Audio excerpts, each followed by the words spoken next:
अखिलेश यादव मौर्य को यूपी का नीतीश कुमार बनाना चाहती हैं। अखिलेश की कमजोर आदमी बयान से बढ़ी मौर्य और भाजपा की मुश्किलें। क्या केशव प्रसाद मौर्य उत्तर प्रदेश के मुख्यमंत्री बनने वाले हैं?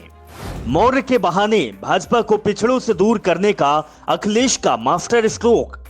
भाजपा की आंतरिक कलह की वजह से अखिलेश के निशाने पर है मौर्य।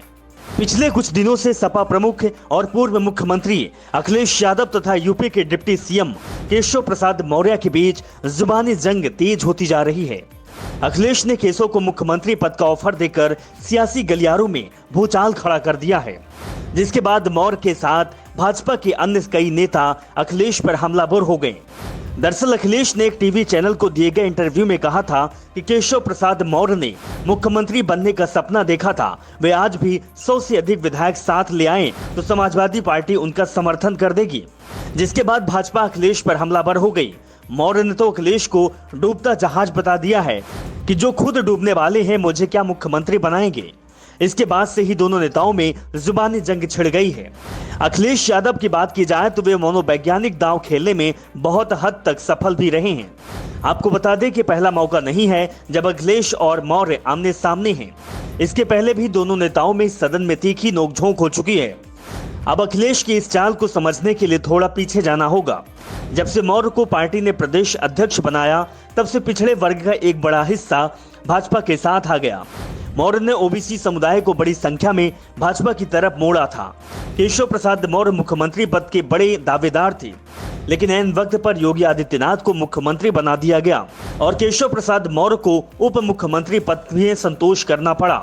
तब से अब तक मुख्यमंत्री योगी आदित्यनाथ और केशव प्रसाद मौर्य के अनबन की खबरें लगातार आती रहती है।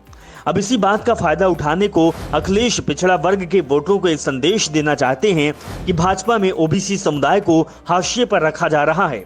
2022 चुनाव में जब मौर्य चुनाव हार गए तो उनकी अहमियत कम होना लाजमी था।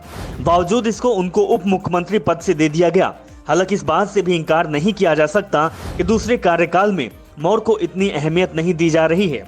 अखिलेश इस बात को अच्छी तरह समझते हैं कि मौर्य के साथ एक बड़ा वर्ग जुड़ा हुआ है और अगर उनको ये संदेश दे दिया जाए कि उनके साथ भाजपा गलत कर रही है तो भाजपा सरकार में उनके नेता की कोई अहमियत ही नहीं है, उनके साथ भेदभाव हो रहा है, तो मौर्य, कुशवाहा तथा अन्य पिछड़ी जातियों को भाजपा से दूर किया जा सकता है। अखिलेश इस बात को अच्छी तरह से समझते हैं कि मौर्य और योगी में तनातनी रहती है। पिछले दिनों जब भाजपा प्रदेश अध्यक्ष की घोषणा की जानी थी तब भी मौर्य के एक ट्वीट ने काफी सुर्खियां बटोरी थी।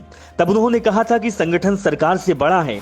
लोगों को इस बात को समझने में ज्यादा मशक्कत नहीं करनी पड़ी कि मौर्य का निशाना कहाँ था। अमित शाह ने भी मौर्य से मुलाकात की। उनका नाम किसी बड़े जिम्मेदारी के लिए तय माना जा रहा था, लेकिन तभी भूपेंद्र चौधरी के नाम की घोषणा कर दी गई। अखिलेश इसी बात का फायदा उठाने को केशव प्रसाद मौर्य को लगातार निशाने पर ले रहे हैं। समाजवादी पार्टी मौर्य को कमजोर आदमी साबित करने पर तुली हुई है। ऐसा करके अखिलेश पिछड़े वर्ग में भाजपा के प्रति दूरियां बढ़ाने का दांव खेल रहे हैं। अखिलेश ने मौर्य को कमजोर आदमी कहकर मास्टर स्ट्रोक खेल दिया है, क्योंकि मौर्य को बड़े पद की अहमियत पता है और वे लगातार हाशिए पर जाते चले जा रहे हैं। अब भाजपा मुश्किल में पड़ गई है कि अगर कमजोर आदमी वाला मैसेज अगर पिछड़ा वर्ग में गया तो उसको आगामी चुनाव में मुश्किलें उठानी पड़ सकती है।